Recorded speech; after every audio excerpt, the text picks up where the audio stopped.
This episode of Techno Buffalo is brought to you by AMD's A series of chips. Welcome back to the episode of Rumor Roundup. This is the show where we take all the tech rumors from the week, and there were quite a few this week, and we smash them, we condense them, and we say here is a nice appetizing dish of rumorness for you to enjoy. There's a lot to talk about. If you don't have to follow all the rumors from the week, this is the only show you have to watch.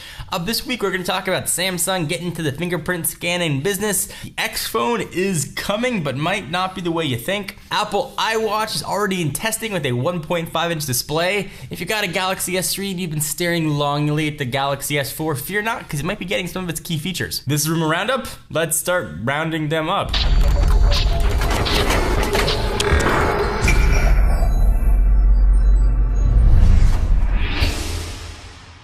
So Sam Mobile was recently sent a file that suggested Samsung considered, or is perhaps still considering, adding fingerprint scanning technology to its line of plasticky phones. We've seen this before with the Motorola Atrix 4G on AT&T. It had it, for example, and Apple also is reportedly interested in adding its tech to the next-gen iPhone, the 5S probably. The leak came in the form of a sexsettings.apk file that shows images where it appears in the phone. So one image suggests that the fingerprint scanner might have been built into the smartphone's home button just below the display. We don't know why Samsung ultimately bailed on the idea. Perhaps it was too expensive or just unnecessary, though we do hope it continues to develop it, and maybe we'll see it in future devices. I think it's the only way it's going to work. If it's fast, if it's smooth, if it don't sort of delay, you put your finger on it, automatically unlocks. It's got to be quicker than the face unlocks. Earlier in the week, we reported on a rumor that Motorola's Xfon is likely slated for an AT&T release as the very sexily named XT1058, but could also be coming to Verizon as the equally sexy XT1060. Now, a third Xfon model, the XT156, has surfaced. The Motorola Xfon is rumored to feature a unimpressive 720p display and dual-core Qualcomm Snapdragon processor. It's pretty low-end spec, considering the quad-core chipsets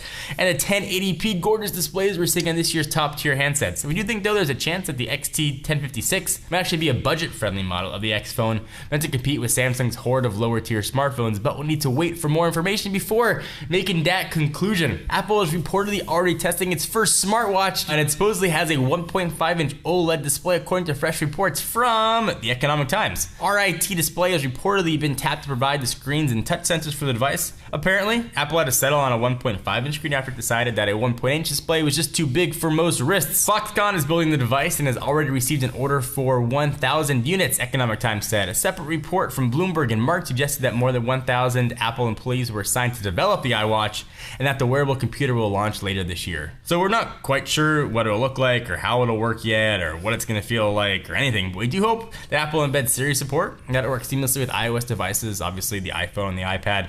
But perhaps we'll see something at Apple's Developers Conference, WWDC, when it kicks off next month, but it might be too early for the company to chat about its iWatch plans. So Samsung already said many of the Galaxy S4 software flourishes will arrive on the Galaxy S3 in a freshly leaked build of Android 4.2.2. So the firmware is currently in the very early testing phase, so the kinks are still definitely being worked out. However, software does offer plenty of clues about the S3 owners can expect when it finally hits. Most immediate difference is found in the lock screen, where users can set multiple widgets, new effects, even set a customizable message, so that's cool. But beyond the lock screen, the build adds user interface tweaks for a much more fluid experience, including a really neat two-finger swipe down that reveals the S3's quick toggle menu. There's also tabbed settings, mirroring the look of the Galaxy S4. Additionally, the update includes features such as driving mode, updated S-Voice, and new screen modes. I do give Samsung credit for continuing not only support an older device, but also give it new features and new life. So let me take a minute to thank our friends and sponsors at AMD.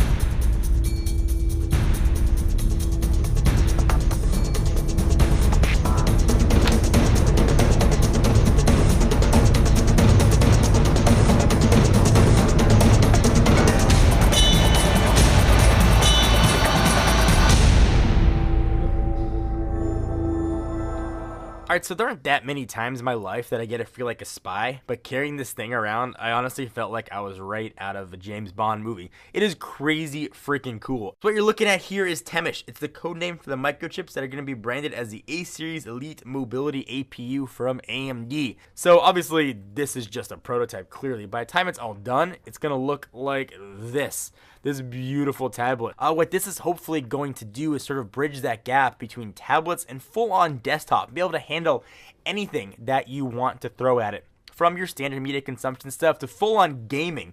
And we can check out, will it play? And this thing will play a lot of awesome content. In fact, we've got loaded up on it here, a sneak preview of what's yet to come, Steam. And if this thing can handle the games that we play all the time, if it can handle our Left 4 Deads, at really high settings and just the things that we like to do, it'll be a good test what the processor can handle. AMD is really trying to sort of bridge the gap and be the one chip for everything. For the folks that want to just take a tablet and go watch a movie on an airplane, to folks that really want to play some hardcore games, they are thinking that this guy right here ultimately can do it all. I want to tell you about another show that I do, Techno Buffalo's Driven. This week we talked about Audi put out a press release about Tesla saying don't give him too much credit, don't put him up on a pedestal. It made no sense that Audi would even give Tesla any attention, but they did. It's kind of fun, so check it out right here.